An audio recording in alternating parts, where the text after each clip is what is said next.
Good morning, everybody. It's 9 o'clock on a Tuesday morning. It is live Impact News here on WCNC Plus. November 18th, I'm Jane Monreal. We continue to follow the Border Patrol operation dubbed Charlotte's Web, taking place in the Charlotte Metro since Saturday.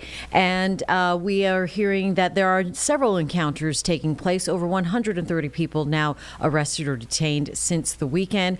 Our Richard Devane has some video now. He will join us from one of the instances reported here on WCNC Charlotte. Richard? Yeah, morning to you, Jane. Good Tuesday morning, everyone. Basically, a lot of folks have been dealing with the ICE investigations or activities here in East Charlotte. This is an area particularly hit hard by those investigations, and a lot of folks have had, like the businesses behind me, have closed their shops, put up signs that say ICE not welcome here. Other people have done other things like taken to the streets when they see ICE operations going on, alerting other people, maybe blowing their horns or yelling on loudspeakers or just telling them to leave. Well, one group, two ladies I should say, actually saw an ICE operation going on. They alerted people, according to the ICE agents. That led to a chase and eventually wound up sending those ladies behind bars, at least for a time, in handcuffs. Let's take a look at some video. This is a video from the Plaza Midwood area, which is just a little bit from where I'm standing right now. It shows Border Patrol agents taking two American ladies, citizens, into custody Monday afternoon. This after saying they alerted others that agents were in the area. Now, this incident began when the agents say the woman honked their car horn near an immigration operation.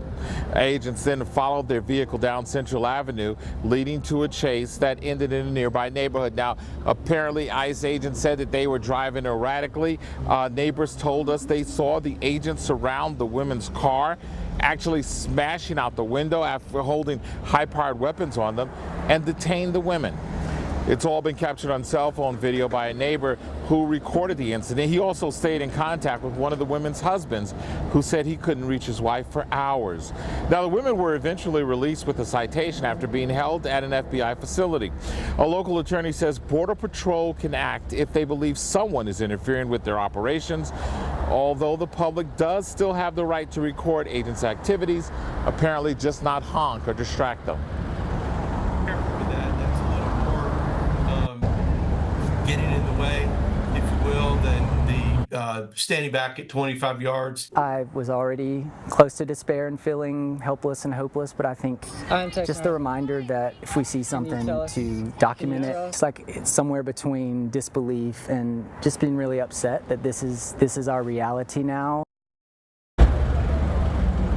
Yeah, this is the reality now, but even from the governor to that attorney, they're saying the best thing that you can do is record, document best you can, keep a safe distance, and if you do blow your horn or somehow else get involved, you could face legal ramifications. We're right here in East Charlotte, Jane. We'll send it back to you. All right, Richard Devane in East Charlotte with the latest. Thank you for showing us that video and concern from neighbors in the area and reminding folks what they can and cannot do. Back out here now in the Live Impact studio, we'll turn from that as we continue to cover the operations taking place in and around Charlotte to our weather. It is a beautiful day once again with Chris Mulcahy now in here in the Live Impact studio. And, you know, keep it going, although it's still kind of dry out there. Yeah, super dry. I'm not sure if anyone still has the dry hands or skin. I do. Yeah, I feel especially in my hands. Anyone? My hands, my eyes. Oh, yeah, my throat today. But yeah, this is a problem that we usually have during the wintertime. But that's where dew points are my favorite thing to bring up in the forecast all the time, because the lower they are, the drier it is. The higher they are, the more humid it is. So it's a perfect threshold. And we'll get to that in 1 second. But let's get to our headlines, y'all. Here we go. Fire danger all week long. Now, the biggest thing about this is all you have to do is not burn things, and then it's no issue. It's super dry. That oftentimes, even when you don't have any big time rains, or if it's just dry in general, the biggest issue is when there's a lack of moisture in the air. And that's exactly what we're having. If our hands are cracking, then the chance of any fire getting out of control is definitely off the charts, and especially the windier it is. Today, maybe a gust of 20 miles per hour, so if you're talking about gusts of 30, that's even higher. But this is also another term that we don't usually use for November, riding on the heat wave. Now, heat wave, technically, we usually think is when you have multiple days in the 90s, but the true definition is when you have an exemplary run of days that's well above the norm, and we should be averaging the lower 60s this time of year. I'm talking about the mid to the upper 70s for close to a week, which is unheard of and rare for this time of year, to say the least. And then we have a rain chance this weekend. So first, I want to start off with this little factoid. Through 17 days of November, we've averaged 68 degrees. That's the 26th warmest set of highs that we've had through that many days in November in Charlotte history. Truly, if we didn't have the two bottom numbers here, the one day in the 50s and one high in the 40s, this could be likely one of the warmest Novembers we had on record. It's just that we dropped down so much. So we actually had 9 days in the 70s, 6 days in the 60s, and today is honestly going to be close enough to that mark that we're going to be right on the cusp between 60 and 70 degrees. And then we have pretty much majority 70s to end the month of November, but it does get cooler by Thanksgiving. But I'm getting ahead of myself. Our fire danger is at an orange. That's a very high level just because of how dry it is. Eventually, we're going to see that drier air that is going to eventually try to erode out of here, but for the time being, it is definitely going to be on the drier side. Trying to bring up that little dew point chart. Hold on, I got a little frozenness going on. Here we go. Let's try this again. This is really just showing that we're going to be in that middle ground, which is nice. It's still really pleasant whenever you have the blues. That's that dry to pleasant, tolerable air. Once you get above 60, it starts feeling a little sticky. And the crazy thing is, on Saturday, we're almost closer to that mark than where we typically are this time of year, which is more in the 40s. So yeah, we almost have some borderline humid air arriving on Saturday, and that's going to keep us warm, and it's also going to keep keep some of our lows on the warmer side as well. So jumping right to it, we so far this morning already hit our low about 37 degrees, but we've wasted no time. We're already up to 51 degrees and 50 degrees right around the Rock Hill area and Lancaster, and then we'll be back to the upper 60s by the time the kiddos are getting off the bus around 3 o'clock or beforehand. I have a high of 69 today just because we have that cloud cover that is going to increase. So presto changeo. The big changes today are, one, the clouds. You're going to notice it. Right now we almost have a perfectly clear sky. Soon you'll start to see some upper level clouds, and then boom, before you know it, you're going to have a more overcast sky. I think this is the type of scenario that you almost have those milky clouds. You can still see where the sun is. That will likely happen a little bit later on. And then our morning low, we already hit it. That was our coldest morning that we're going to have for the foreseeable future, and our high is getting warmer really each day over the next couple. This morning we dropped down to 37 degrees. That ties for the third coldest in November that we've had so far. But then look where we're going. This is incredible. 49, 51, 61. So just like what we had this past Sunday, we're going to start off in the 60s. But unlike Sunday, I don't think you're going to hit your low temperature around midnight. So that actually could verify. Temperatures still rocking the mid 70s, potentially dropping down to the 50s by the evening. And after that, we still have mainly the 40s. Putting this in perspective, we should be around 39 to 37 degrees during the next 10 days of November. So that is astronomical. Here's what our futurecast looks like. We're starting to increase those upper level clouds, as I mentioned. That's why I think that you have some cirrostratus clouds that literally just kind of turns the sky from blue to more of a whitish color where you can see where the sun is. Once that's down in the mid levels, that's called an altostratus. We could see those as well, but still a mix of cloud and sunshine to more of a milkier sky. Nothing that's completely overcast, in my opinion. And then through the overnight, our next best chance for rain is only in the mountains and north of I-40. A lot of this fades out, as you can see, not really affecting the Charlotte area besides maybe a sprinkle, not even really a trace, and then on and off clouds expected through your Wednesday heading into Thursday. The best chance for rain in the near term, though, for all of us, including Charlotte, is Friday night heading into Saturday. And beyond that, there's going to be another surge that arrives right around the Thanksgiving time frame. And as of right now, I think that you could have some morning rain on Thanksgiving. Now, this is still 10 days out. A lot can change. All it has to do is change 1 degree and it could miss us, or it could speed up 2 miles per hour and it could arrive on Tuesday to Wednesday. So there's still a lot that can change with this, but we are trending towards a wetter middle of next week. So our futurecast, you can see by 10 p.m. on Friday, here comes the rain. The biggest question mark that I'm seeing with this is how much the dry air is going to affect this. That I think that you have on and off rain chances realistically throughout your Saturday, but there's a good chance that a lot of this doesn't even reach the surface or there's more breaks in the action. I just want you tentatively to prepare for maybe a cloudier and at times a few periods of rain on your Saturday compared to your Sunday, where it's mainly just some clouds. Then by the middle of the week, here is that Thanksgiving system I was talking about. What's interesting about this is, let's see if I can zoom out. I think I might be able to. Let's see. The thing with this time frame is, it's a problem. I'm dealing with a laptop with tiny windows. It's right in this time frame that you're actually seeing a big time system. Here we go. This technically is a classic comma cloud, so that is showing that a lot of rain and instability could be coming with this. That usually means that east of the Mississippi, sometimes it can be some thunderstorms that appear from this, especially if it's warm enough. And then the top of it, oftentimes you can have either a developing rain snow line or some snow in general. So what this is doing is it shows that we have widespread rain potential on Wednesday heading into Thursday. Again, the timing could change and it could miss Thanksgiving entirely, or it could rain all Thanksgiving. So there's something that I want people to kind of keep track of, especially if you have that annual outdoor football game. But if you're just going to be inside cooking and eating, this isn't really a big bother to you at all, then maybe that's the day that you want it to rain. Our 7-day forecast, brought to you by the Jerry Hunt Super Center, shows that we're going to see that zoom up to 77 on Wednesday, lower to the mid 70s after that. But since we can include Thanksgiving, let's extend this to our 10-day. You can see that once we have a front that starts to roll through Monday into Tuesday, we're back to the lower to the mid 60s where we should be. But all in all, this is still trending to be a very warm next 7+ days of November, so let the warmer times roll. All right, let's bring it. Enjoy it while we can, certainly. For sure. All right, thank you, Chris. Of course. Right now, we want to get to some breaking news. Today, the House expected to pass legislation to compel the DOJ to release the Epstein files. In advance, before the vote is to take place, there is a press conference happening right now, live in D.C., where lawmakers or survivors are speaking ahead of this House vote. Let's go ahead and listen in on Live Impact News. On behalf of these women, and that is more of what is needed today in America than ever in our history. So thank you so much. Who's next? Ro, I'll let you introduce. Thank you. Thank you. Thank you.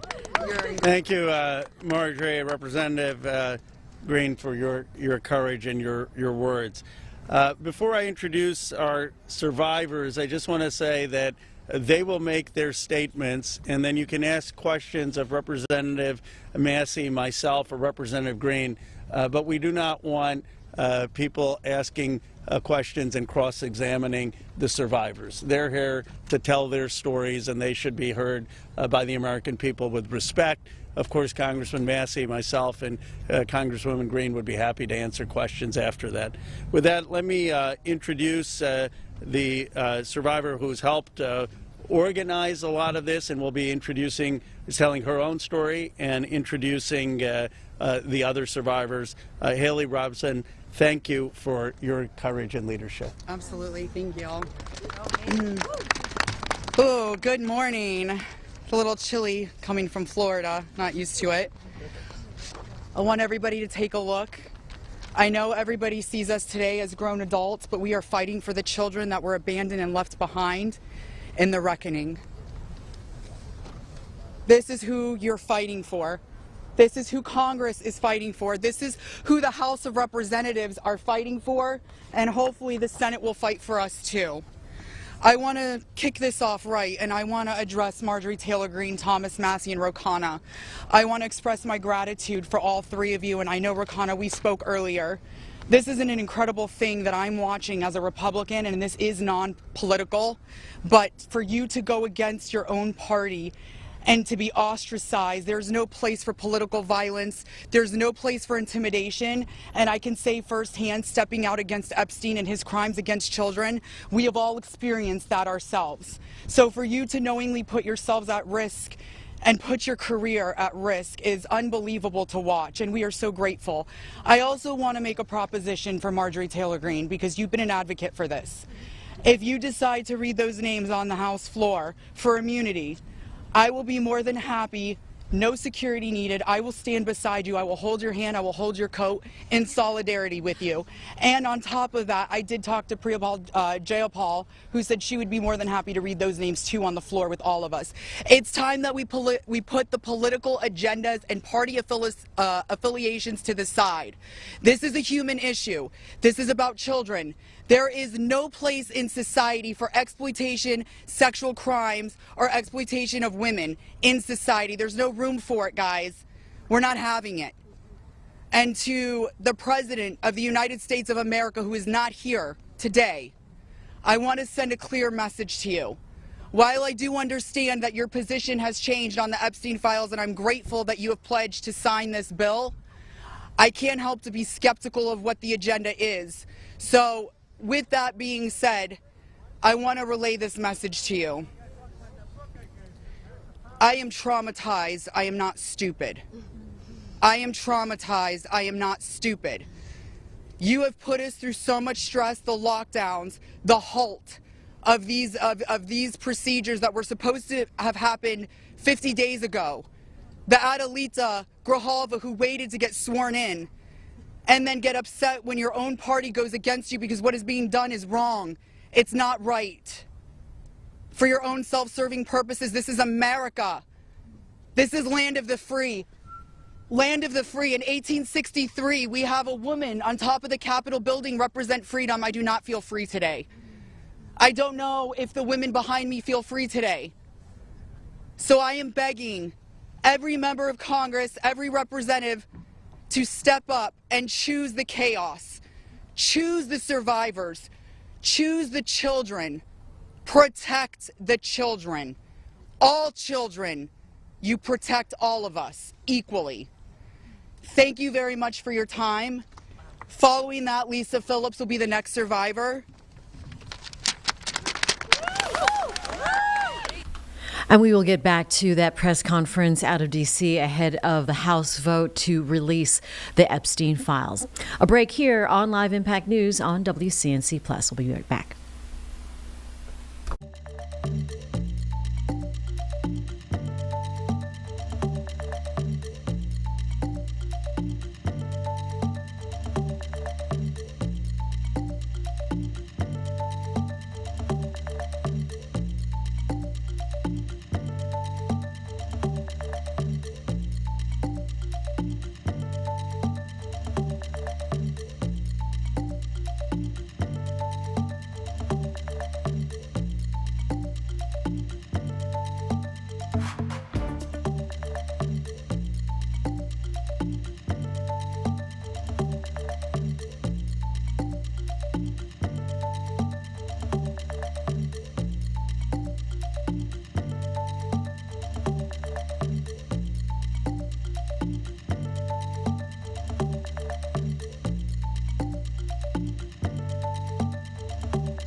9:19 on a Tuesday morning. You're watching Live Impact News on WCNC Plus. We are right now into the beginning of the holiday season. That means so much, right? Travel, giving, presents, shopping.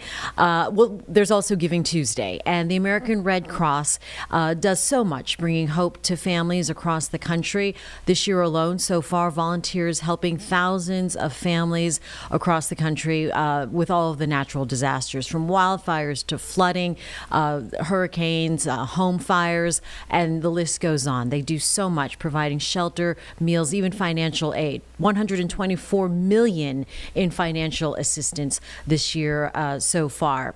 But even as the natural disasters fade, we are still seeing everyday emergencies continue. So joining us right now with the crucial and vital work is Chad Priest. He's the Vice President of Humanitarian Services at the American Red Cross. Good morning, Chad.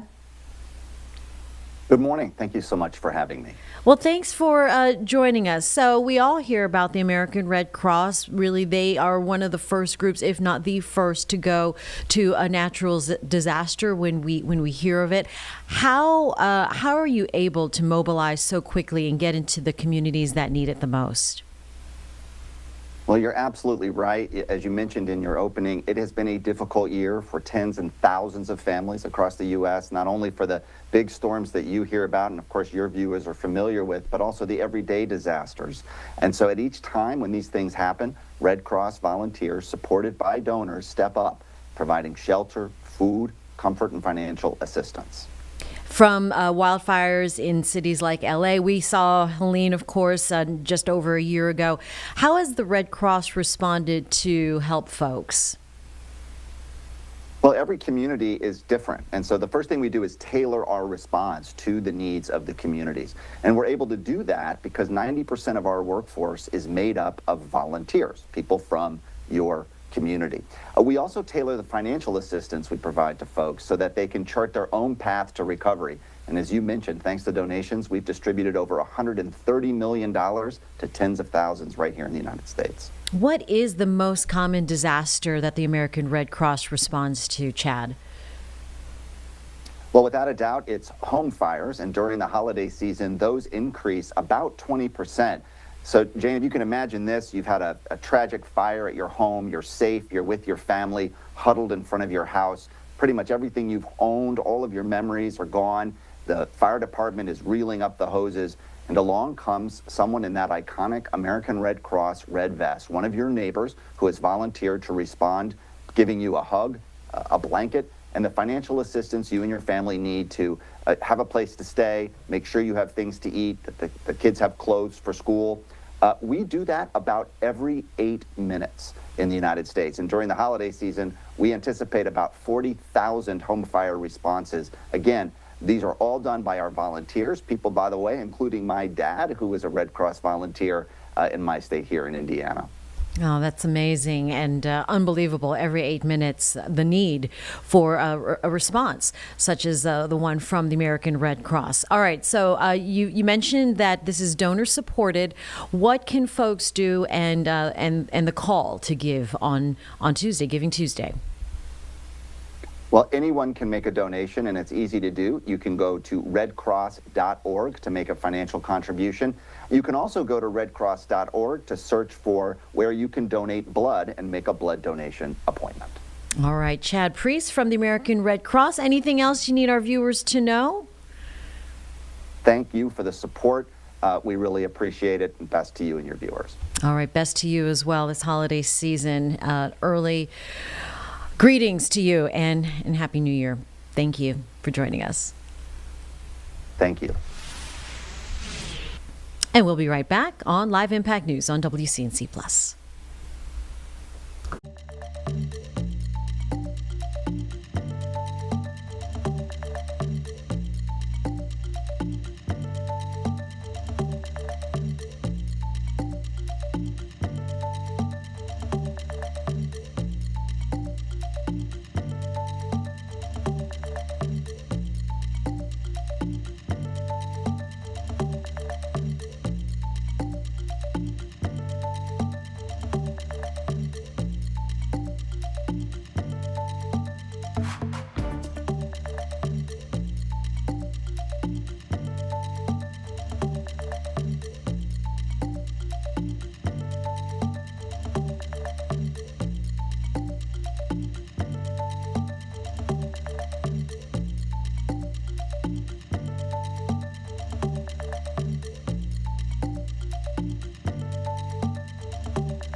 Right now, time is 9:26 on Live Impact News on WCNC Plus. We are learning that the House is set to vote around 2 o'clock this afternoon on the bill that would compel the Department of Justice to release the Epstein files. Ahead of the vote, survivors and lawmakers gathering on the steps of D.C. for a live press conference and telling their stories. Let's go to this live now on Live Impact News. To make a difference today. So, let's stand together to protect our children and our peace. Thank you. Yes. Good job. Good morning. I want to say a few things before I begin. My speech may not be great. It was thrown together last minute as I only came here, decided Friday, when one of us who has spoken several times, decided she couldn't come because of the threats. She was too scared. So I want to say, when you threaten one of us, you're threatening all of us. Yep. We are together now, and that's never going to change. This is me at 16 when I met Jeffrey Epstein. Now I'll start. It is an honor to stand here before the American people. However, I shouldn't have to stand here at all. I'm here because as a child, I was pulled into Jeffrey Epstein's world, a world built on exploitation and manipulation of innocence and the protection of powerful men and women who believed that they were untouchable. Today, we'd rather be preparing for the holidays. We'd rather be at home with our families, baking with our children and decorating the Christmas tree, as we try to move past this horrific moment that has impacted our entire adult lives. However, that's not possible because it's become something it should have never been, political and sensationalized. The truth is simple. We were victimized as children and failed repeatedly by the very system that was supposed to protect us. That's why we stand here today, to demand justice and accountability, not just for Epstein and his crimes, but for every predator and every enabler who participates in or protects abusers. The Epstein case was gravely mishandled consistently and deliberately over many years. Epstein could have been stopped decades ago, but instead he was able to continue his abuse, even during his sweetheart deal, yes, with his ankle monitor on, and beyond. A deal that protected him and silenced us. While I was a child fighting to survive what happened to us, federal prosecutors were negotiating ways to shield powerful adults. And the failures didn't stop there. Our civil cases were met with hostile judges and delay tactics, intimidation, and PR campaigns designed to smear us in the public eye. We were treated as problems to be managed instead of victims to be protected.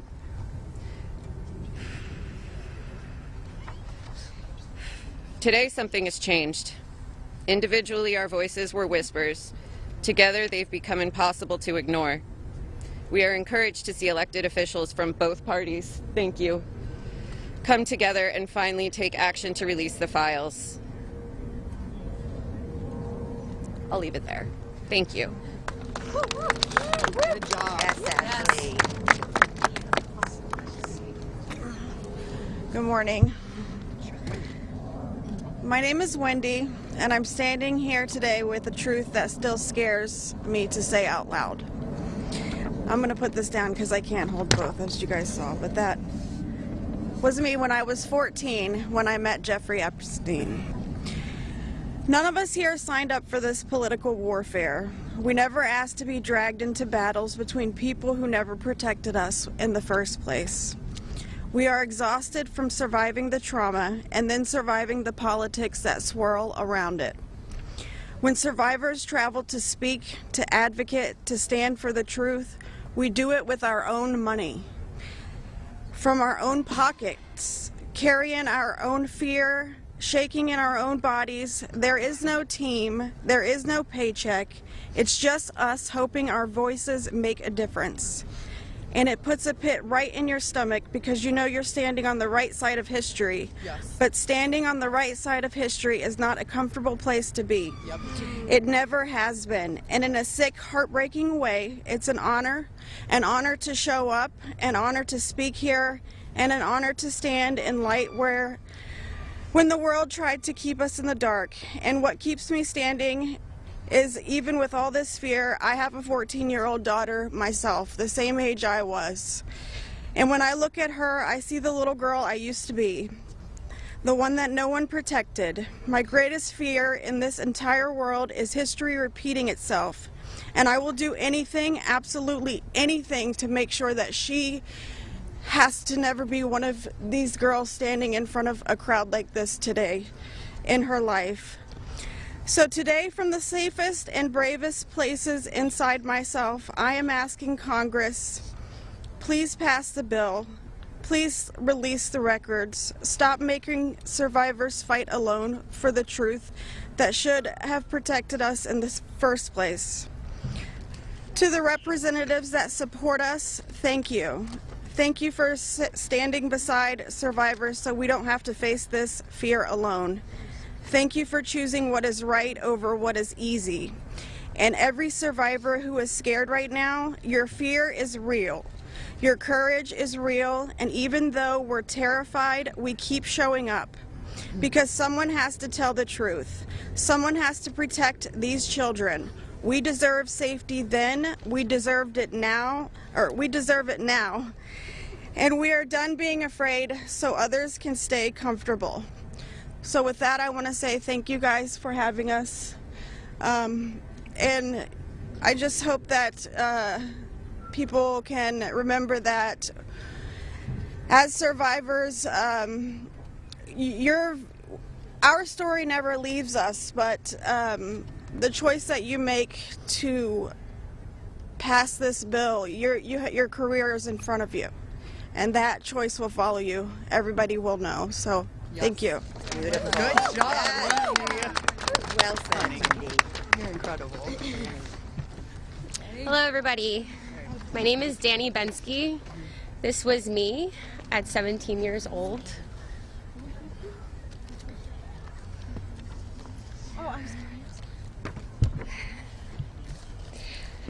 Coming from the dance world, I was recruited in 2004 after a systematic breaking down where Epstein leveraged my mother's brain tumor scans. He threatened me to withhold care for her. He trapped me in a year-long cycle of abuse. The last time I was here in Washington, D.C., I talked about being a part of this beautiful mosaic of women behind me, and they are exactly that. They are a beautiful mosaic of energy and passion and love and life. I am one story of 1,000. You think of that number, 1,000. I spoke of how big our hopes and dreams once were, and I talked about how they were completely shattered at the hands of Ghislaine Maxwell and Jeffrey Epstein. Now I look at this amazing community behind me. They are survivor sisters. We are together. We stand together in this. And I realize that we are a representation of women across America. We come from different backgrounds. We have different religions. We are different races, different creeds, different ethnicities. We have different political affiliations. Some of us don't want to be political at all. And yet we stand here together for this cause. We're united in the call for transparency, complete transparency, to find justice. Justice for our younger selves. These pictures that you see, they're real people. I wish I could go back and give my former self a hug and say, this matters and it's going to change, and mean it. We are standing here for justice for the youth of tomorrow, and justice for those who are no longer with us, like the beautiful, brave Virginia Giuffre. We understand that the road is long, but I implore you to stay the course, please. Living in an age where you can get news in 10-second clips on your phone, I know that this is a big task for us, but it's a very personal one for survivors. It's a very personal one for us as a country. So I'd like to ask you to try something right now. I'd like everybody to close their eyes or soften their gaze just for a moment, and I want everybody to think of a child that is close to them between the ages of 14 and 18 years old. It could be your daughter, it could be your niece, it could be a friend's kids, it could be you at a former age, it could be your mother at that age. But really envision that for a second, 14 to 18 years old. Once you think of that person, I want you to think about what they feel like. What is their energy? What do they smell like? What sound do they make when they laugh? Really think about that child, just for a moment. Now I want you to picture a pair of giant looming wooden doors and an overbearing marble landing. Those are the doors to Jeffrey Epstein's house. Do you allow that child to enter or not? If the answer is yes, you would allow entrance. You stand with predators. If the answer is no, then congratulations, you're on the right side of justice. Now you have homework. I am calling for the American people. You have homework. Call your congressional leaders. Call your senators. Please support this bill. Let's get it all released. Thank you very much.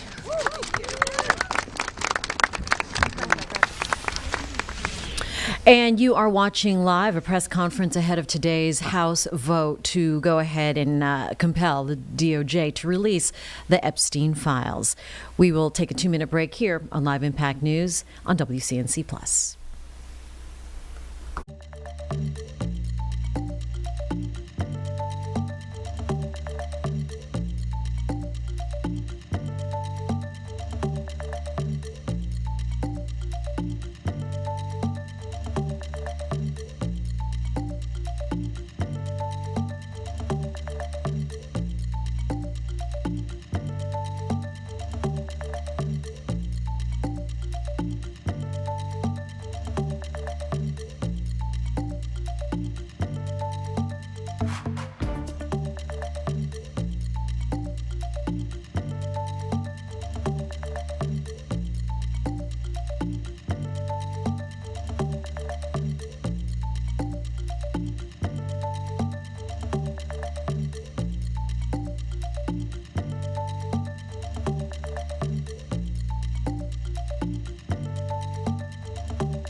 Welcome back to Live Impact News on WCNC Plus. I'm Jane Monreal as we approach 9:40 this morning. I want to take you out to a live picture right now out of Washington, waiting for Defense Secretary Kristi Noem, and the Department of Homeland Security, holding a press conference later today.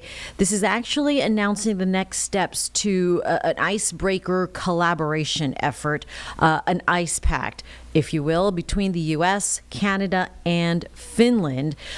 So unlikely that it's going to be addressed, ICE or Border Patrol and the operations of Charlotte, but we will have this on our secondary channel here on your WCNC app. This will take place, it's supposed to start at 9:30, as we are at 9:40 now, and it looks like the room is still, they're still doing the kikiing meet and greets. Thank you, Carlene.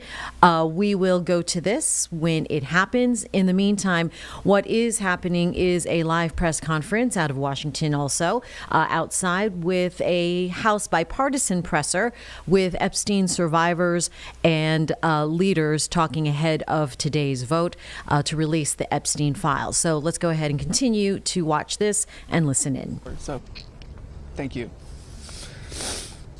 My name is Sky Roberts, and I stand before you as the brother of Virginia Roberts Giuffre,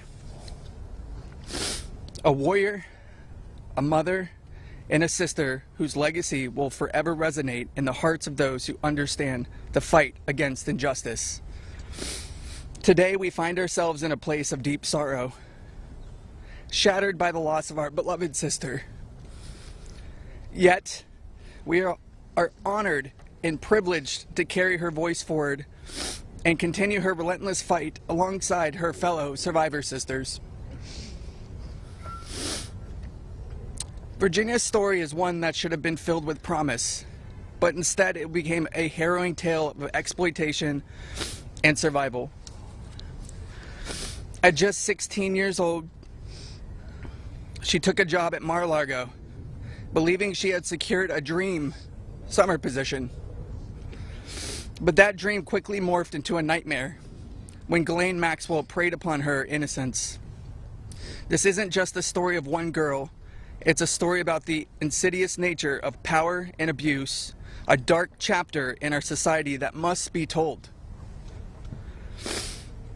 Virginia was no stranger to trauma. In her memoir, Nobody's Girl, she shares the painful truth that she had already suffered abuse at the hands of our father and a family friend. But what happened next was unfathomable. Epstein and Maxwell didn't just abuse her, they trafficked her to a network of the rich and powerful. Princes, prime ministers, politicians, financiers, and lawyers. These men committed unspeakable acts against her will, and against the will of countless survivors who stand united with us today. Virginia's strength was tested in many ways that most of us can hardly imagine. She was manipulated, coerced, and threatened, forced into complicity in her own devastation. She often spoke of psychological scars that ran deeper than the physical ones. From the start, she wrote, "They manipulated me into participating in behaviors that ate away at me, eroding my ability to comprehend reality and preventing me from defending myself. The most destructive wound they inflicted was that of forced complicity, a betrayal of self that was crafted by her abusers. But I stand here today to declare that their tactics of fear and intimidation did not work. Virginia's spirit could not be broken. She became a beacon of hope, a warrior, fighting not just for herself, but for every survivor who suffered in silence. She said, "I felt it was my duty to stand up to predators like Epstein and Maxwell. I would put my neck on the line to make sure my daughter never has to go through what I had to endure." These survivors, like Virginia, have transformed into mothers and strong women, fierce in the face of adversity. Many of them have daughters the same age they were when they faced their own abuse. They are determined to break the cycle, to shatter the silence that has kept so many in the shadows. Virginia quoted in her memoir, "There I was, as the mother of 3 children. I felt it was my duty to stand up to predators like Epstein and Maxwell.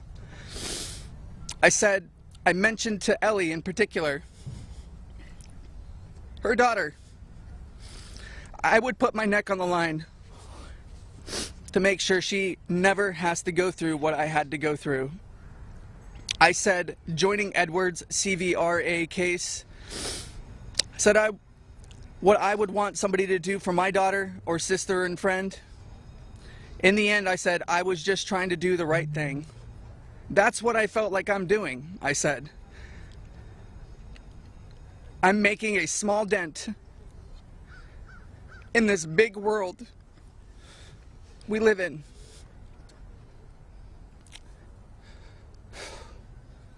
Well, sissy,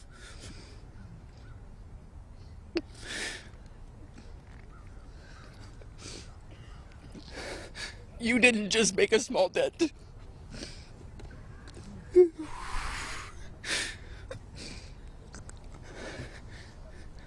You made a monumental impact, a resounding statement that echoed across the world. You built an unbreakable wall, a barrier that will protect future generations from the horrors of abuse. As we gather here today, I urge each of you, members of Congress, advocates, and all those who hear this message to join us in this fight. We demand justice, accountability, and support for survivors. And we keep getting justice mean you stepped. Acknowledge in the face of survivors that this happened and that this is true. Your vote carries that weight. My sister is not a political tool for you to use. These survivors are not political tools for you to use. These are real stories, real trauma, and it's time for you to stop just talking about it and act. Vote yes.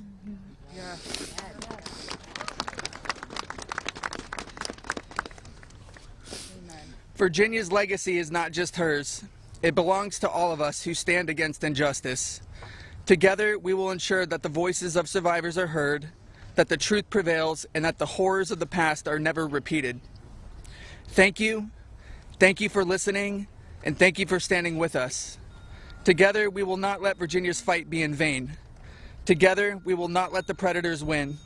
Together, we will be the change this world desperately needs. Thank you.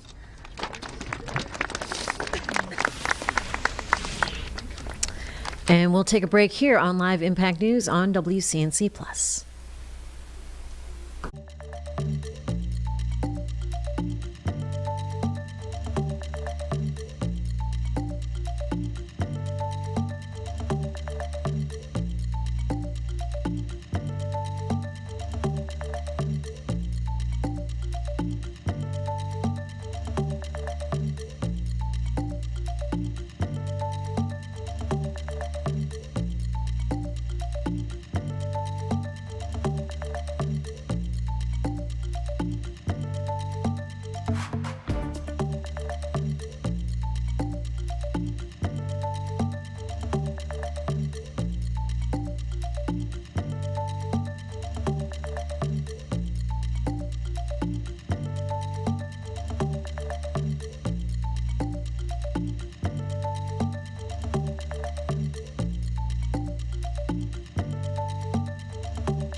Good morning, everybody. It's 9:50 on Live Impact News on WCNC Plus. I'm Jane Monreal. We thank you for joining us here every morning here out of Charlotte as we continue to keep an eye on Border Patrol operations taking place around the city.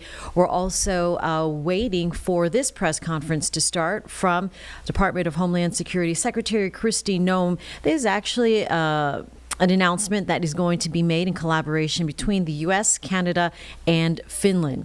It was set to start at 9:30. Folks are taking their seats, so we anticipate this happening soon. When that does, this will be available on our secondary channel, and it will go uninterrupted for you here on the WCNC Plus app. In the meantime, here on the main channel, we are continuing to follow the survivors Capitol Hill presser of Epstein survivors. There are some lawmakers that also made some speeches before the House is set to vote at 2 o'clock this afternoon to have the DOJ release the Epstein files completely.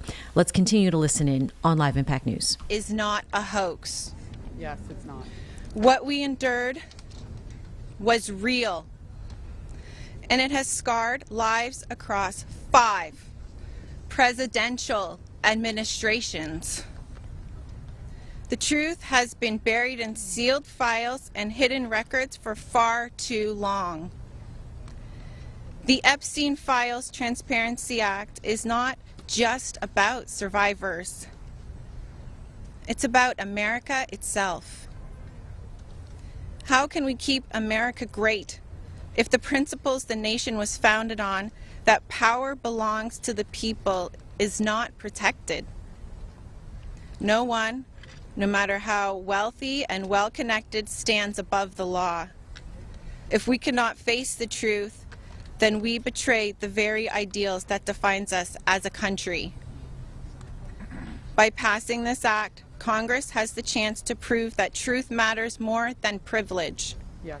That justice matters more than influence, and that America has the courage to confront even the most uncomfortable realities. This is not just about survivors. It's about every American who believes in accountability, fairness, and the promise of justice. I stand here today not only for myself, but for every survivor of Jeffrey Epstein's abuse who has carried this burden in silence, and for every citizen who believes that justice delayed is justice denied.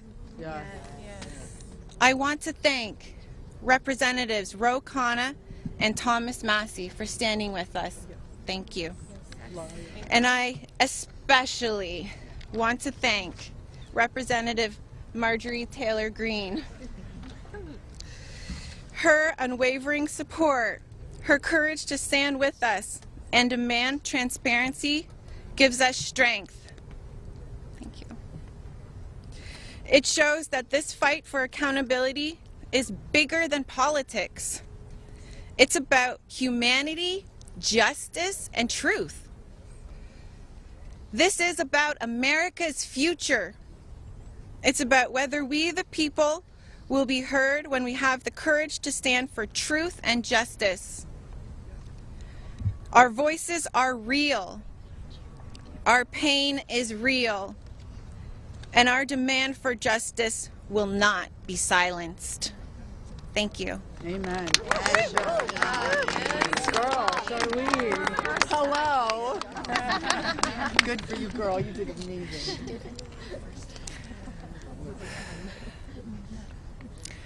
My name is Laura Bloom McGee. This is my first time speaking publicly about my abuse. As a young woman in New York City, I was pursuing a modeling career and building a life of giving back through my philanthropic work. Instead, I was intentionally groomed and became part of an international model sex trafficking ring that was led by Jeffrey Epstein. I was sexually and mentally abused by Jeffrey Epstein. He used my dreams and vulnerabilities to silence me. Today, I am here to break that silence. Sex trafficking and sexual abuse are crimes against human beings, not political talking points, For too long, Epstein's abuse was an open secret, with his network remained protected. Evil thrives in darkness. We must shine a light on every corner where it hides. Nothing should be off limits in the search for truth. Please vote that everything in the files be released. Let investigations proceed without obstruction. Demand oversight and deliver justice. The government must never side with predators. I come as one survivor, but I stand here for everyone who prayed for me, who believed in me, and who hoped for me.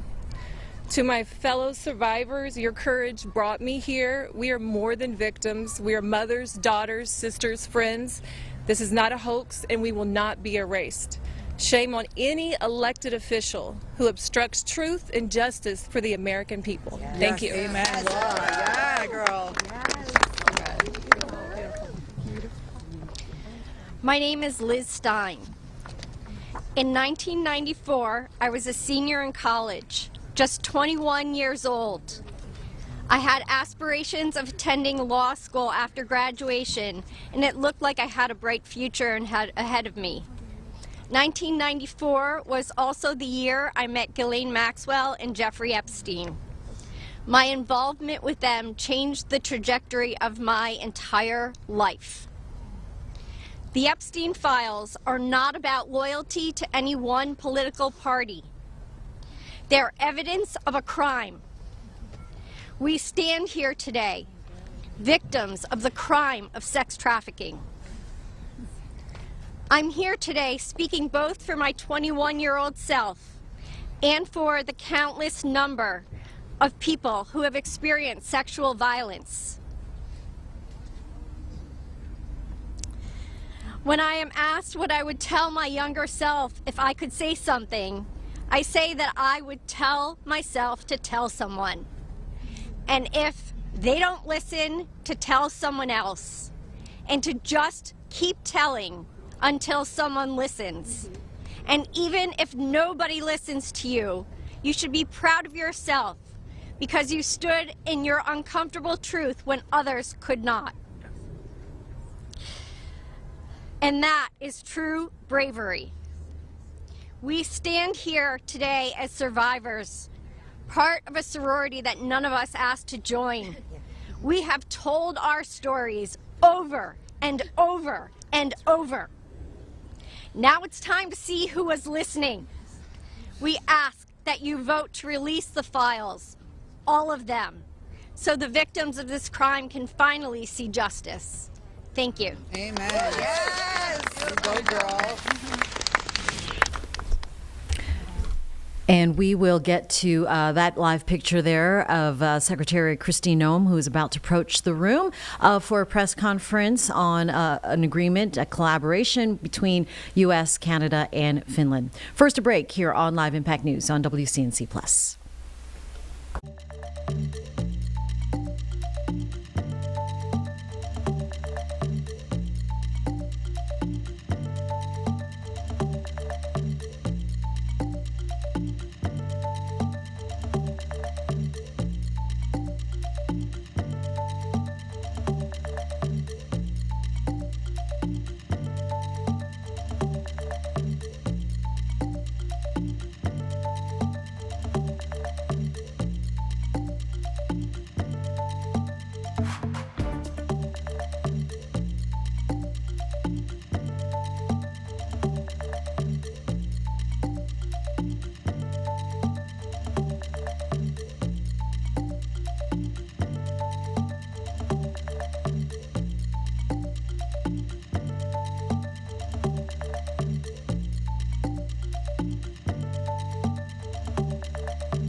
At 10 o'clock, you're watching Live Impact News here on WCNC Plus. I'm Jane Monreal. We appreciate you sticking with us here as we have been we've had a busy morning so far, and we are looking at a live picture right now out of Washington D.C. and it appears that press conference announcement from Homeland Security Kristi Noem with leaders of Finland and Canada is about to get underway. That will start. That is available on our secondary channel. You can watch that in its entirety live now here on the WCNC app.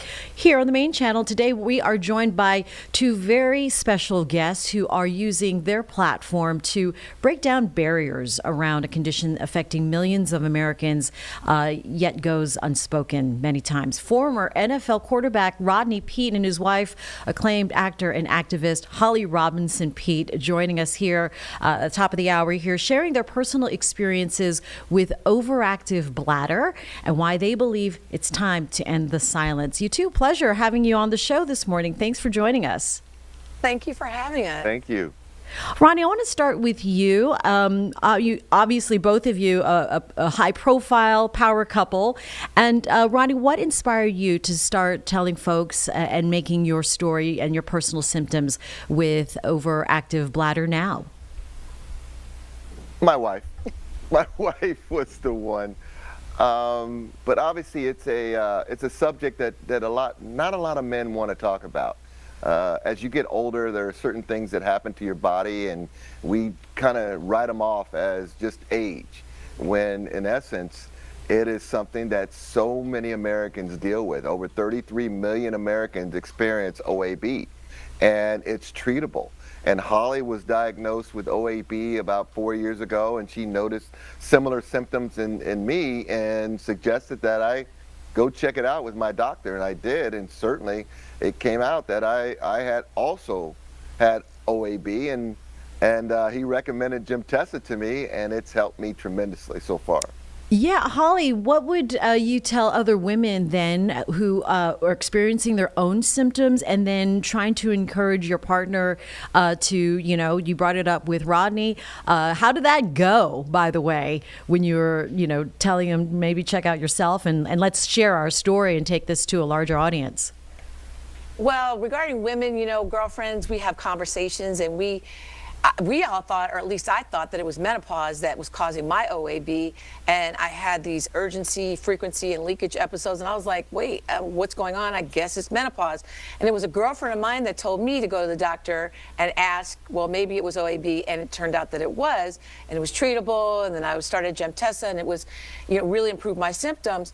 But with guys, guys, like, close your ears, Rodney, they just minimize their health issues sometimes, and it can be, especially I got an ex-athlete who's always fighting through pain, and sometimes, it's important to understand and to urge your spouse or your partner, if you're planning your whole life around bathroom breaks, then it might be time to talk to a doctor. Rodney had something called BPH, which is benign prostatic hyperplasia. It's a prostate chronic condition. And even with treatment for his BPH, I still noticed his OAB symptoms.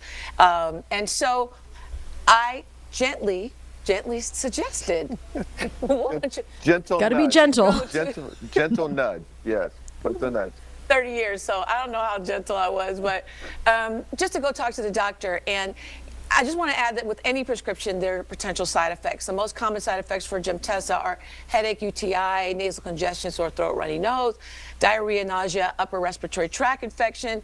But we are really happy to be talking and partnering with Sumitomo Pharma America to have these conversations out loud, because when you talk to a doctor, it's very empowering, and communication is very, very important. Yeah, I mean, can you relate to the avoidance part, Rodney? It says, 72% of men would rather do chores all day than deal with this and go to the doctor. Right. That is so true. It is so true. And oftentimes we wait until it's too late. And, thank God I do have a wife of 30 years that knows me so well that she's like, hey, go check it out. Go talk to the doctor. And she's not gonna let up. She was relentless with it, and it's really helped me, because oftentimes we just kind of work through it, throw it out there as I'm getting older. This is what men do. They go to the bathroom a lot. But when you're at a concert or you're at a movie or you're at a game and you got to get up 3, 4, 5 times in a matter of an hour, something's going on, and you really need to go check that out and get to your doctor. And I did that, and I'm thankful I did, and he recommended Gemtesa for me, and it's been great so far. What do you hope families take away from y'all's story? You know, I just hope that, you know, it's more communication about health and wellness and not being afraid to talk about health issues.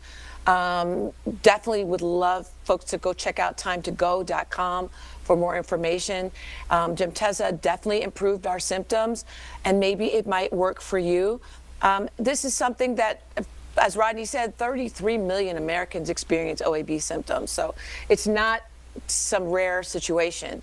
And if it applies to you, why not get some treatment? Why not get the help that you need? Yeah, I mean, it's a quality of life. So yeah, you know, after 30 years, we're trying to do more and hang out more and do things. We love to go to concerts. We love road trips. We love to travel. And if we've got to always figure out where the bathroom is, it kind of takes the fun out of that. Absolutely, planning those bathroom Holly's breaks. looking at her watch going, you got to go again? You got to go? No, I don't have to go. Well, glad to hear both of you are doing great and you know, embracing your advocacy work. How does this differ, real quick, from the other work that you do? Because you are advocates for autism and Parkinson's awareness as well. How does this differ? It's the same. It's just really, you know, having conversations out loud about things. When we first started our autism journey, we didn't see very many people, certainly not couples and families, coming out and having these conversations. And that would have been really helpful to us. It would have been really helpful along our journey to see people sharing. And sharing is caring, basically. And so it's the same. It's just, we're kind of an open book. We like to share our issues so that it might help someone else. If you see somebody dealing with something, it's always helpful on someone's journey. It absolutely helps. The great Rodney and Holly Robinson Peete, thank you for joining us this morning. And I think, you know, some folks who are in your position, it does help for others to go ahead and, you know, say, they do it, I can do it too. So thank you. Thank you. Yes. And we'll be right back on Live Impact News on WCNC Plus.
10:10 is the time here on Live Impact News on WCNC Plus. We have been watching live now this press conference on the Epstein files, where the House is set to vote later on this afternoon. But it looks like now lawmakers are taking questions from the media. Let's go ahead and listen in.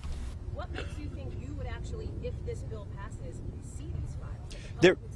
There are 1,000 survivors. They can't open enough investigations to cover up everything that's in these files.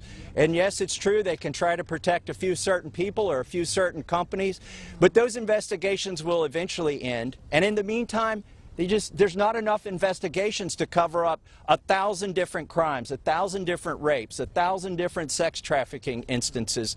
And this is not a moot point, even though they are doing that. And once this bill is signed into law, any career official at the DOJ or the FBI who does not comply with the law is at legal risk. It's no longer just up to the president. Look, we could have passed a simple resolution here in the House, and that would have been the end of it. Instead, we chose a very hard path, which is to get legislation, a law passed, which means it has to go to the House, the Senate, and be presented to the president. And that will have the force of law. They will be breaking the law if they do not release these files. Thank you very much. Last question, and then. Why do you think he has fought so hard? If he could do it now, why hasn't he done it? I believe he's trying to protect friends and donors. And by the way, these aren't necessarily Republicans. Once you get to $1 billion, you transcend parties. You just assume you can pay off whatever party is in charge of the White House, whatever party is in charge of the House of Representatives. And this is about those kinds of people. I think he's been trying to protect them. And I think it also incriminates our own government. This is a complete and total failure of the justice system, as the survivors have witnessed here today to us. It incriminates the FBI. It incriminates our intelligence agencies. It incriminates police departments in West Palm Beach. And that's what has been protected by this, either willfully or unknowingly, and it's time to end it. And I would agree with Representative Marjorie Taylor Greene that what matters now is just the action. I don't speculate on what politicians' motives are or what's in their heart. The point is the American people have spoken, Congress has spoken, release the files. It's time for justice. Thank you very much. Thank you. Thank you.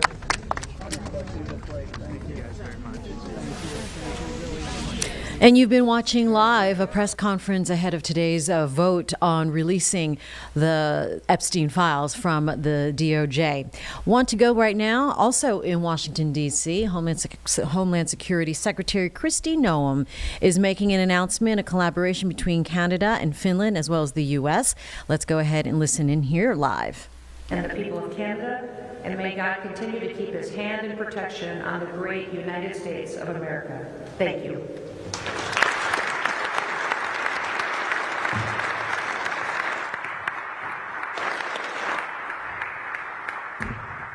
Thank you, Madam Secretary.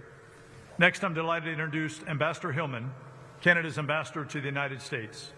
Ambassador Hillman has been a driving force between Canada's contributions to the ICE Pact, particularly in advancing procurement reform and industrial partnerships. Ambassador Hillman, the floor is yours.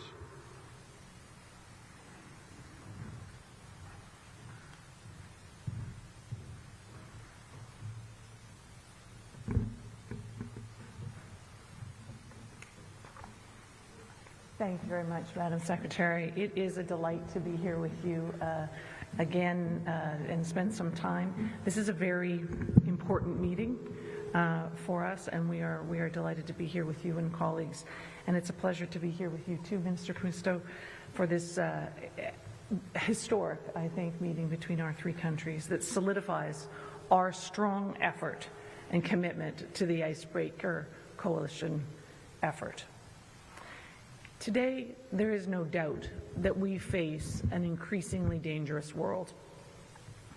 And it is important in these times to build on the relationships with our key allies. Canada, the United States, and Finland are all making economic and security decisions that meet the moment. Just a few short years ago, our ally Finland officially joined NATO, bringing the organization's membership to 31. A net contributor to Defense Alliance, Finland's already contributing with its Arctic capabilities, resilience, and highly advanced military. Finland's membership to NATO is essential for all allies, and especially for those of us who are Arctic nations, so we thank you for that. And every day, of course, Canada and the United States demonstrate our abiding commitment to each other's security. Our law enforcement, intelligence agencies, military and security forces collaborate closely to safeguard the North American perimeter, including the Arctic and northern regions. Canada is taking a number of steps to ensure that we remain a strong and steadfast ally for the United States, whether it's on land, air, or sea. We're investing over $30 billion in our defense security over the next 5 years, which is a generational investment, our largest defense contribution in decades.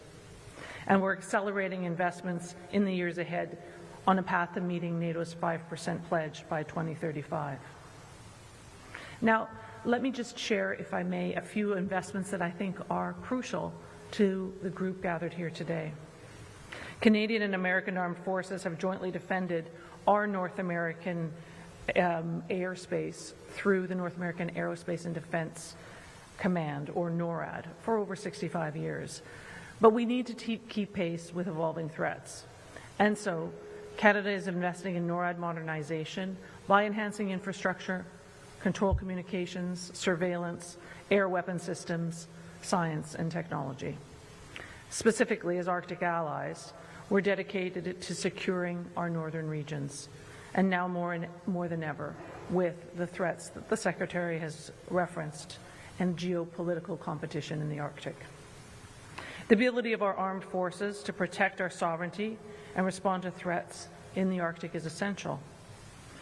It is also a tenet of our national nation-building projects in Canada.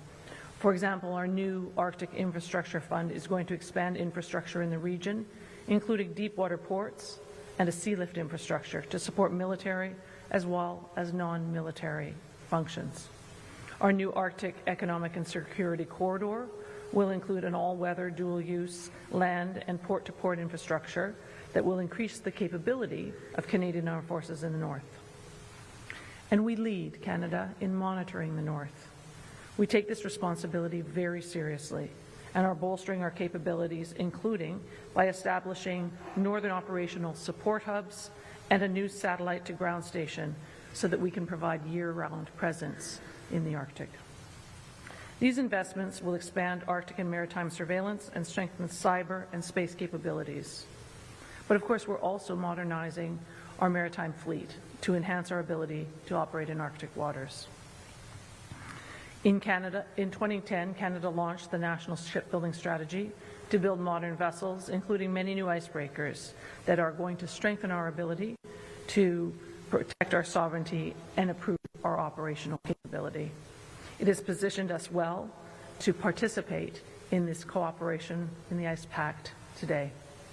By investing in cutting-edge ship designs and advanced Arctic capabilities, we've developed world-class expertise and an ability to deliver state-of-the-art vessels to meet the challenges of the future. We continue to make new maritime investments and stand ready to share our expertise with all of our allies to support a sustainable, peaceful Arctic and to uphold international rules and standards in the region.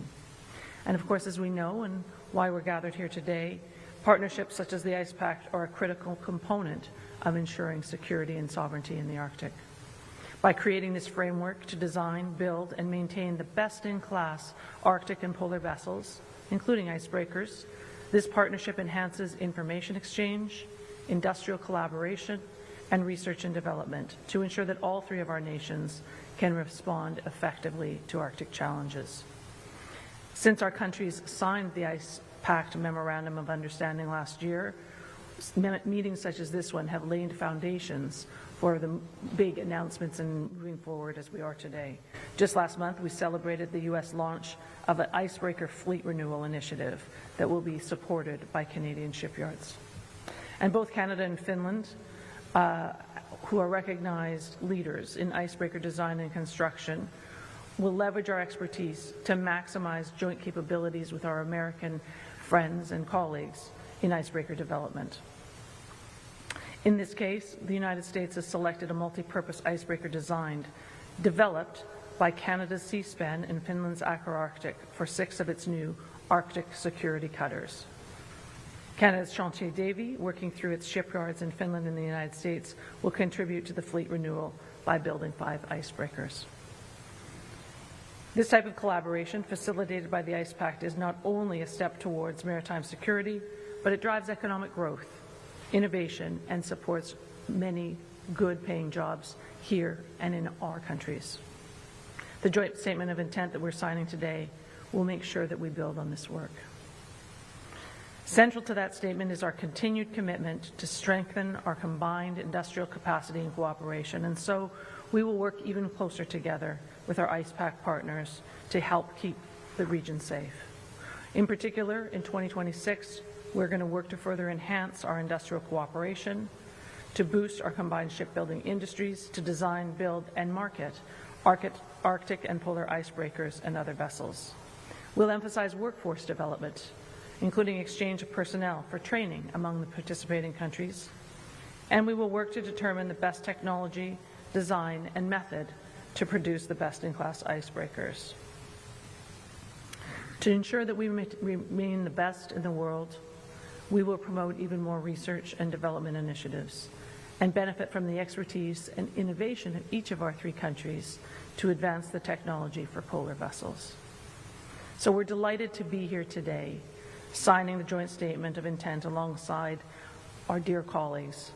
And we're looking forward to our discussion a little later on to find ways to continue to meet the moment, this difficult moment, but a moment that, working together as allies, we are confident that we will be able to meet and succeed.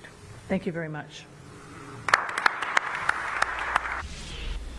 And you are watching live a collaborated meeting from the leaders of course, Secretary of Homeland Security Kristi Noem, as well as leaders and ambassadors from Canada and Finland, talking about a collaboration that will be had between the 3 countries. We're going to take a break here on Live Impact News on WCNC Plus.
Right now, 10:25 on Live Impact News on WCNC Plus. The House GOP leadership right now holding a press conference.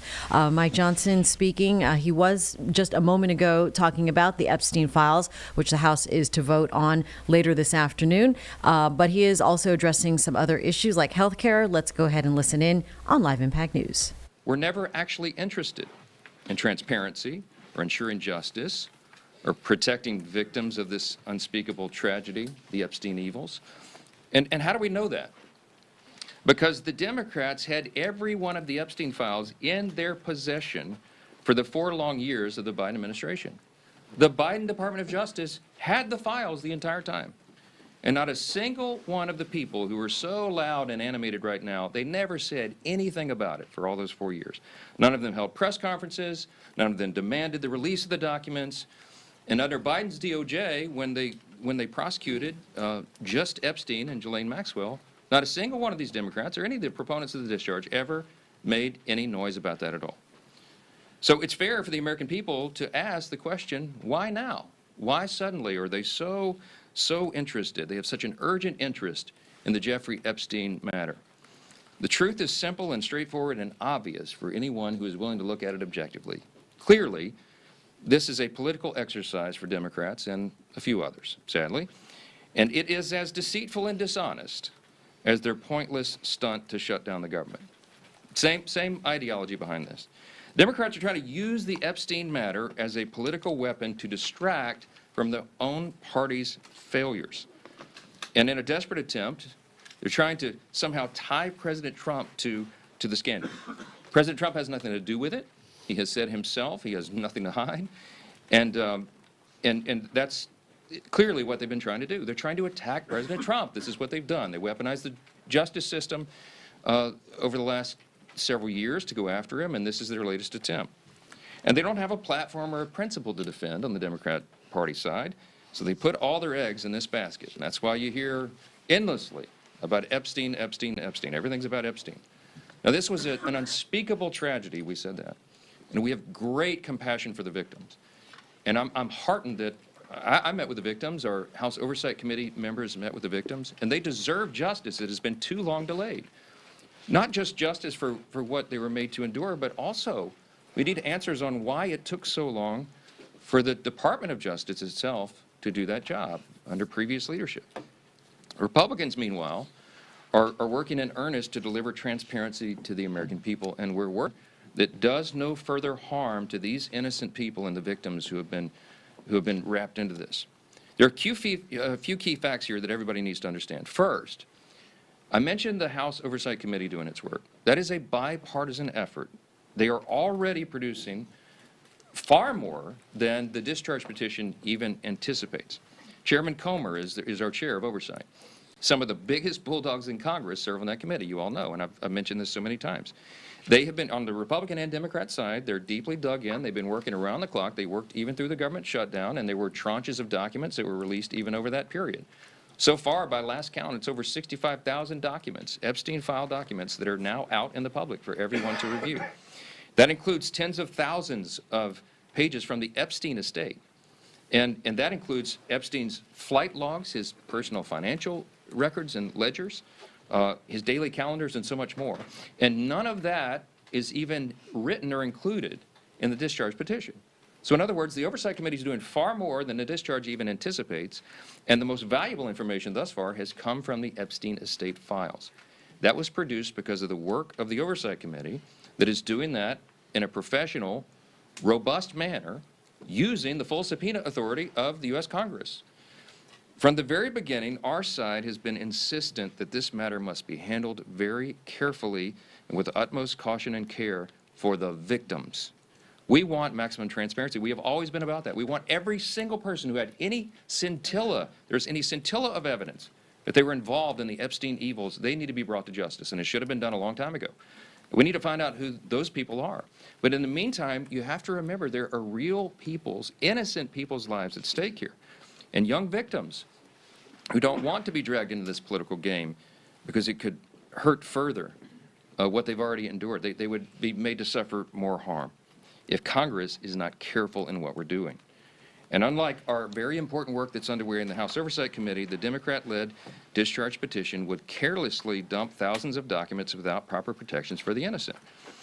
I brought a chart in here this morning. I want to illustrate for you what we are concerned with. Now, I was a federal court litigator.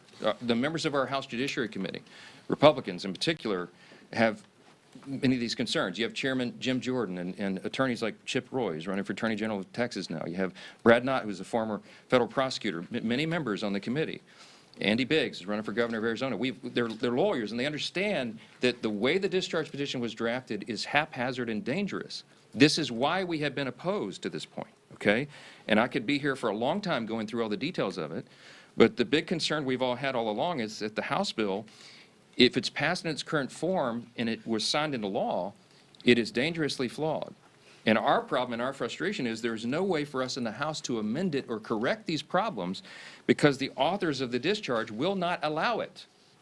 And that's one of our great frustrations. Let me just very quickly, we have a legal document that the lawyers, we have all drafted to explain all this, but let me give you five quick, maybe the top 5 concerns about it, and there are more.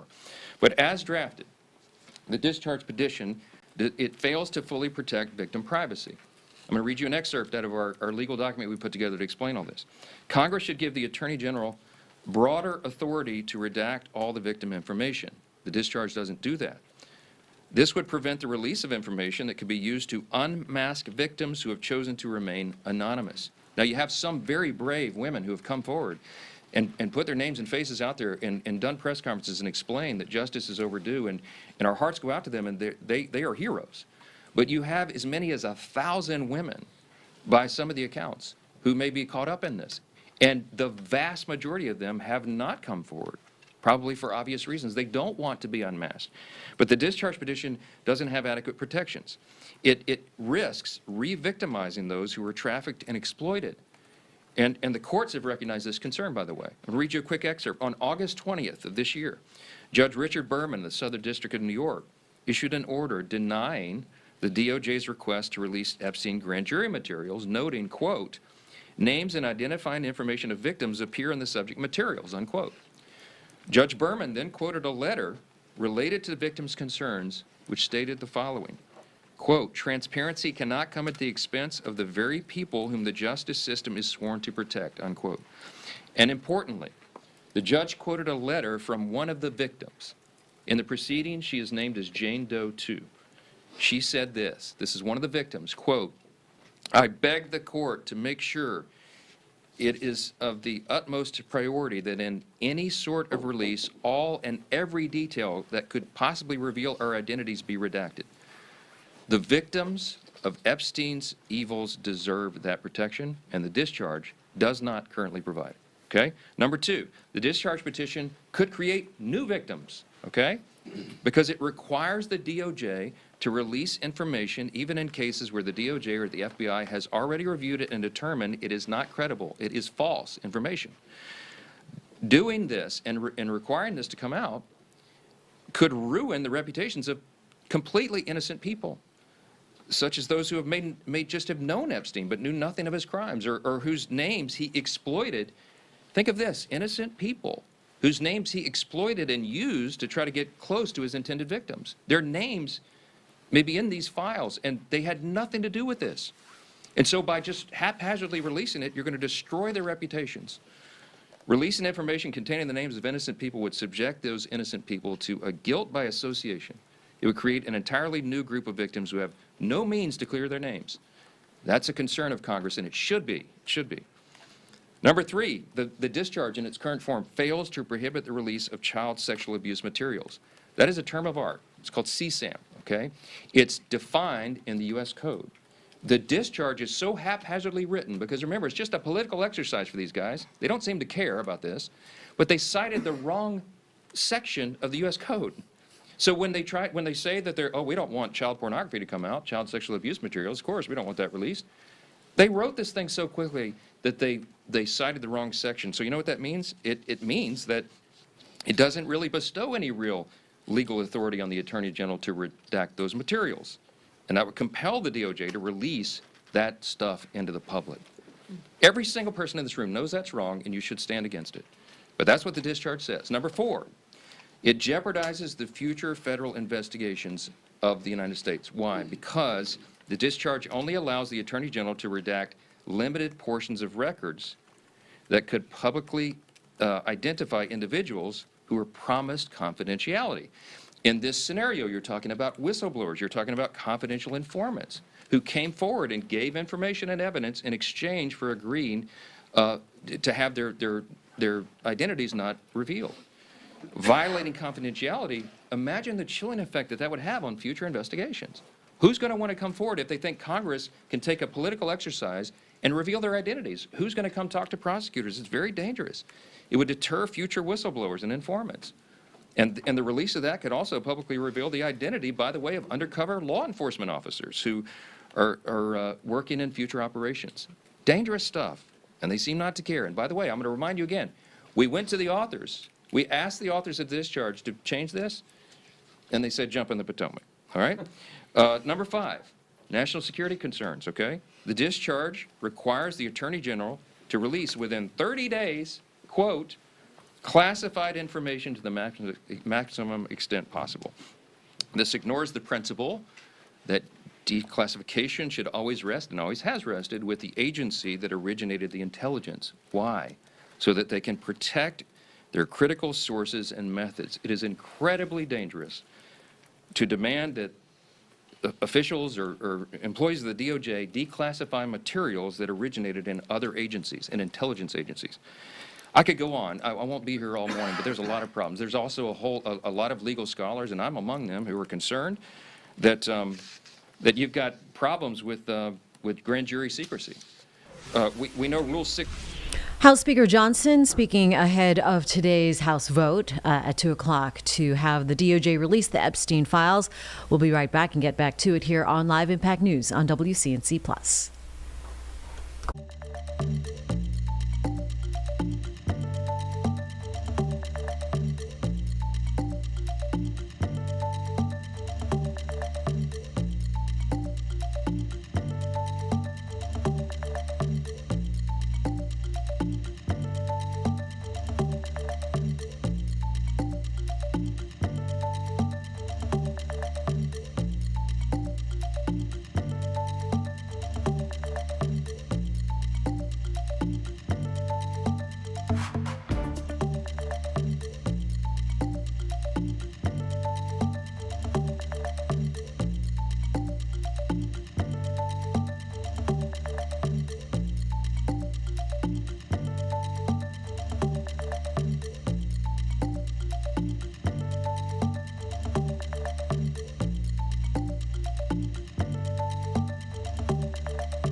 Back here now at 10:39 on Live Impact News on WCNC Plus. House Speaker Johnson continuing a live press conference with other GOP leaders ahead of today's vote in the House to release the Epstein files. We'll listen in now. The authors of the discharge did not allow us to do that here. That's the rules here. But in the Senate, they can correct it. So under that circumstance, because of that, we know there's serious deficiencies. We know that the work of our colleagues in the Senate can address that and will. They're very conscientious and concerned, as we are, about all this. As we've insisted from the very beginning, Republicans are the only party trying to make a material difference in ensuring maximum transparency. Oh, by the way, I'll just tell you, I put the bill on the floor for unanimous consent last Wednesday night. And guess who objected to it? The Democrats, okay? If this is so urgent, and they were so concerned about getting this done and seeing justice be done and all that, they would not have blocked the request, okay? This is about politics.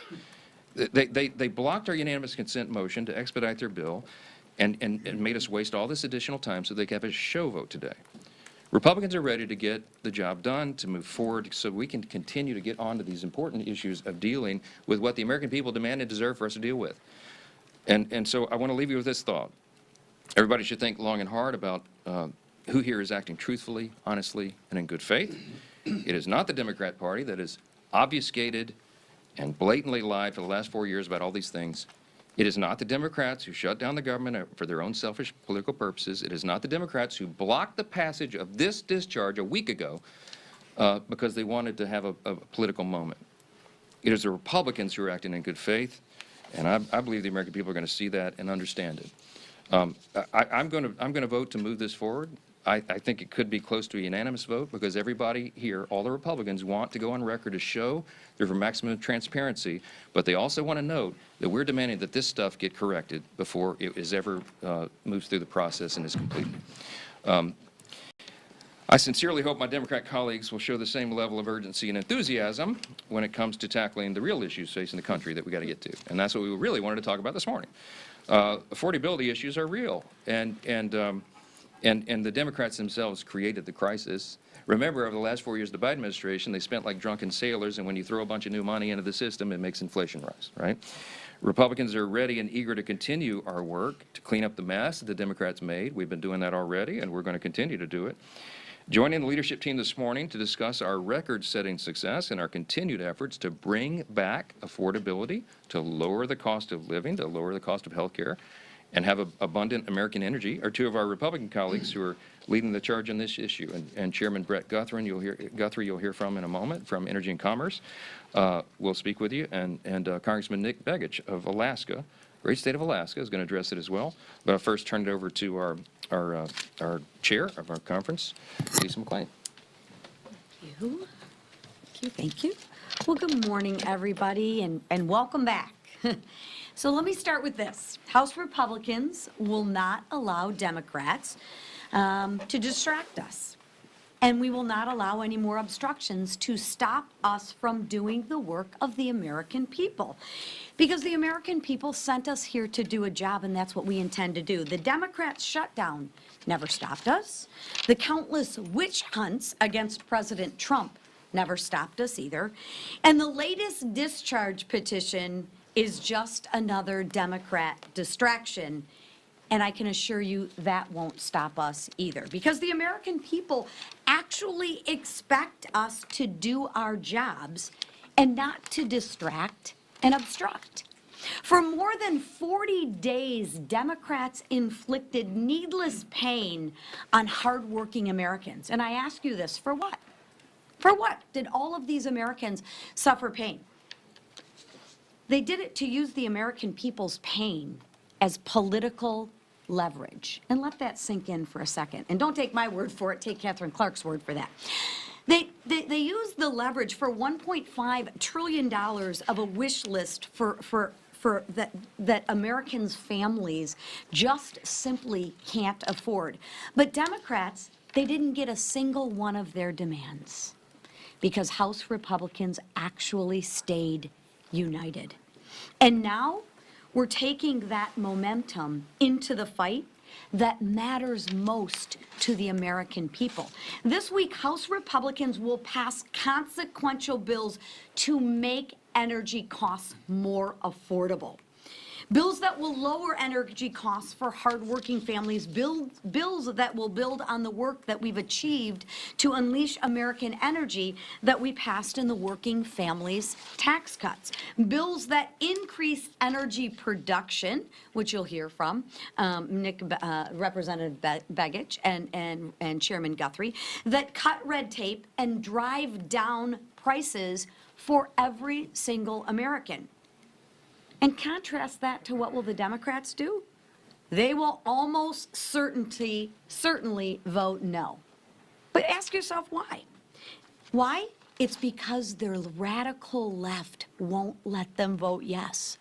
So again, Republicans want to bring down energy costs. That's why we will vote yes on the bill. Democrats have a lot of talking points, but their actions will say no. We don't want to bring down energy costs for Americans, and they will vote no, right? So at some point, y'all need to ask the Democrats, when will your actions match your words? Because they don't. The contrast is crystal clear. Republicans will always fight to make energy more affordable for the American people. Now, the Democrats, they'll talk about it, but when the rubber meets the road and they have to vote, watch how they vote. They will absolutely vote no. So while Democrats prioritize the wishes of their radical base, we will keep moving forward with our agenda that actually lowers costs for the American people, forward with solutions that makes America affordable again, and we will move forward with the momentum the American people entrusted us with. Because House Republicans aren't here to play politics, or we aren't here to obstruct or distract. We're here to deliver affordability and low cost. We're here to drive down energy costs, and we're here to make America more affordable again. And with that, I will bring up our chairman, Mr. Brett Guthrie. Thank you. Appreciate it. Good morning, everybody. Thanks for being here today. It's an interesting time. It's a challenging time, but an extremely interesting time in the American energy industry. If you look at the last generation, we've had a generation of flat generation. We've had a generation of flat demand. And so those have worked and made people be comfortable because we were deindustrializing in our state. So that's not the proper path, the way that we have to take. So what are we seeing now? We're seeing a pent-up demand for energy. We're seeing it because of the growth in our industry, the reindustrialization that's coming because of President Trump, and also the growth of AI and data centers that are coming. And so what's important, we have to address this for the cost of the American people. If you think about it, if you have flat generation and increase in demand, what's going to happen? We have to expand access to American energy. We have it, it's in abundance, we can produce it, and we have to deliver it, and we have to make it where people can use it. It's also a geopolitical battle. AI is either going to be won by us, who's going to control the data that flows around the world, is going to be the values of America, is going to be the values of China. It's a geopolitical battle that we're in. And we know what not to do because you can look at Europe. Europe and Germany, their energy prices are 3 times ours. Can you imagine competing in the world if you set your energy prices because of decisions your government made to be 3 times the power of ours? The people in the AI industry have no doubt that America can win this battle. They say we have the brain power. Americans have the brain power. We have the money. We have the capital to invest. What they don't have is access to the energy. And the roadblock to the access of energy is getting permits and being able to move energy forward. So this week we're going to work on 2 bills. One, this is actually on fuels and gasoline as refineries. We haven't built a new refinery in America since the 1970s. So Bob Latta has a bill to look at our refining capacity. You can drill all the oil you want and have all the gas you want, but if you don't refine it, make it to products people use, then you still have a shortage and limit. So we got a refinery bill before us. And also in the geopolitical, I know that the price of natural gas around the world is important. You know, it's important to Russia because selling natural gas is how they fund their army. And so we also have a provision.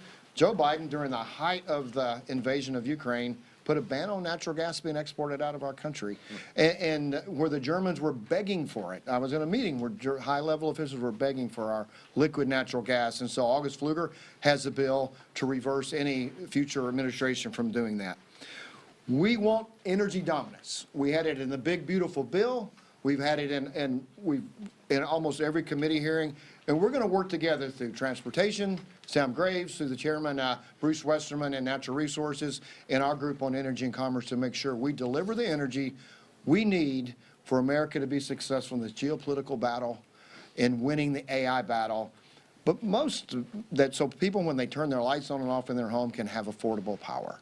And his first hit song, Hell is a Dance Floor, surpassed 175 million streams. He's also opened a new line of All right, well, it looks like we just lost that feed here on NBC's side. So we will go right now to the Senate session. That is happening live. House session on Live Impact News. Truly wild fishing and hunting opportunities for all Americans. It is the only national wildlife refuge that protects an entire Arctic ecosystem, and it stands as a profound source of pride for this nation. It's the only national wildlife refuge that protects an entire Arctic ecosystem, and it stands as a profound source of pride for us. These lands, the birthing and calving grounds of the porcupine caribou herd, have been at the center of national debate for more than a century, ever since Republican President Theodore Roosevelt established the national... The best way to do that is to And this is back to the House GOP leadership presser ahead of today's Epstein votes.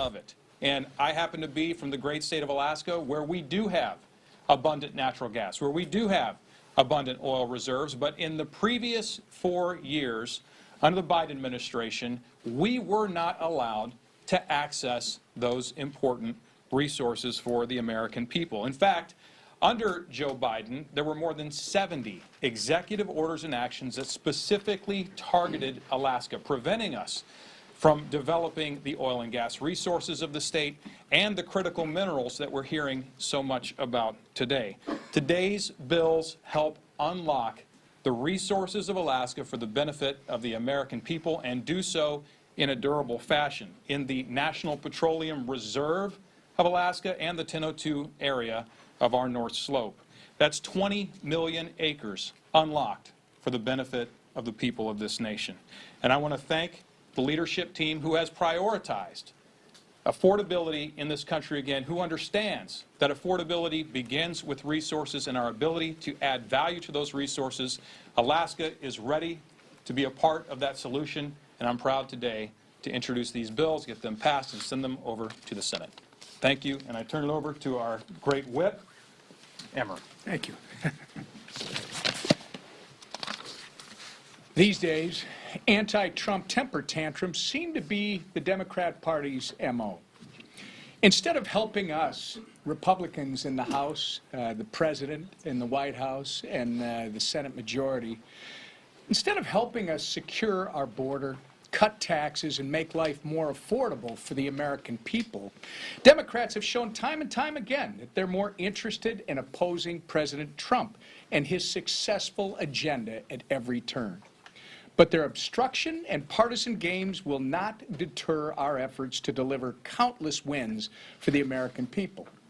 This week, House Republicans are returning to Washington with a packed agenda, full of promises kept. Where the Biden administration and climate alarmists stifled our nation's energy production and caused prices to skyrocket, House Republicans and President Trump are restoring America's energy security and ensuring affordability. Where Democrats put violent criminals above innocent Americans, Republicans are ensuring our communities are safe from dangerous offenders. And where Democrats chase headlines and mislead the public, Republicans are actually pursuing transparency and justice. The contrast could not be more clear. Republicans govern, Democrats obstruct. We already passed the largest middle-class tax cut in American history with absolutely no help from Democrats. And that was just the beginning. Now, as you see, that we're back from this ridiculous, needless shutdown caused by Democrats, we're moving full steam ahead to make up for the days that they have taken away with their delusional shutdown. And with that, I'll turn it over to our leader, Steve Scalise. Well, thank you, Whip. And it's good to be back. It's good to have the Democrat shutdown ended and the pain, the suffering that went on for way too long finally be over. And now to see the House back doing its business. And, of course, we missed a few weeks, and so we're making up for lost time. We have a very robust schedule this week. As you can see, full 5-day work week. We're going to be working and having some late-night votes. Today we have 3 vote series going into the night, and our members have rolled up their sleeves and are ready to get back to work, too. The committees are going to be meeting into the night this week and beyond to catch up and get back to focusing on those issues that we've been fighting for this entire Congress, and that is fighting for those families who have been struggling under the failed Biden agenda. All we saw under the Biden and Democrat agenda was higher costs for families, higher inflation, higher interest rates, open borders, chaos around the world. And President Trump has reversed that quickly. As you look at all of the things that this president has done, working with this Congress, we have been focused on fixing the problems that Biden created and then really setting a new course, getting this country back on track, lowering costs for families. You heard Chairman Guthrie and Congressman Begich talk about this great energy agenda that we're continuing to deliver on. Of course, in the working families tax cut, so we had a lot of provisions in that bill, in fact, that Congressman Begich himself brought forward to open up areas in Alaska. I walked the Alaskan pipeline in Section 1002 of the North Slope, and to see all of the ability to produce energy in America that had been shut down under Joe Biden. We couldn't even produce the energy we know we have here in America because of stupid policies by the Biden administration. And we've been reversing that. Many of those provisions that Congressman Begich campaigned on, he already delivered on in the working families tax cut, but there's more to do. And so we're bringing some of those bills to the floor this week. You're going to see the Department of Interior probably this week, hopefully in the next 2 weeks, roll out their 5-year leasing plan for the Gulf of America. Again, something that President Biden shut down that drove investment to foreign countries. We saw billions of dollars of energy investment moving to foreign countries because Biden shut down America. Well, America's open up for business again. And that means more jobs here in America, but really importantly for families, lower energy costs. And energy costs affect everything that we do. When you go to the grocery store, lower energy costs mean lower food costs for families. And so we're going to keep delivering on that agenda. Obviously this week, it's going to be a very aggressive schedule, and we're going to continue to move bills in the future. Something else the Democrats broke, and we talked about this a lot during the shutdown here at this podium, and that is the health care crisis in America. The current law in health care is the Affordable Care Act. I think everybody would recognize it's unaffordable for millions of American families. And yet they have dumped more families into that plan, and the cost increase are evident. 80% increase in costs for families since Obamacare passed. And yet, as the Affordable Care Act has failed to work for families, Democrats continue to try to shove hundreds of billions of dollars more into that failed program and not giving. You've been watching live the GOP House leadership holding a press conference before today's vote on releasing the Epstein files. We're coming up on 11 o'clock. Charlotte Today is up next. Make it a great morning.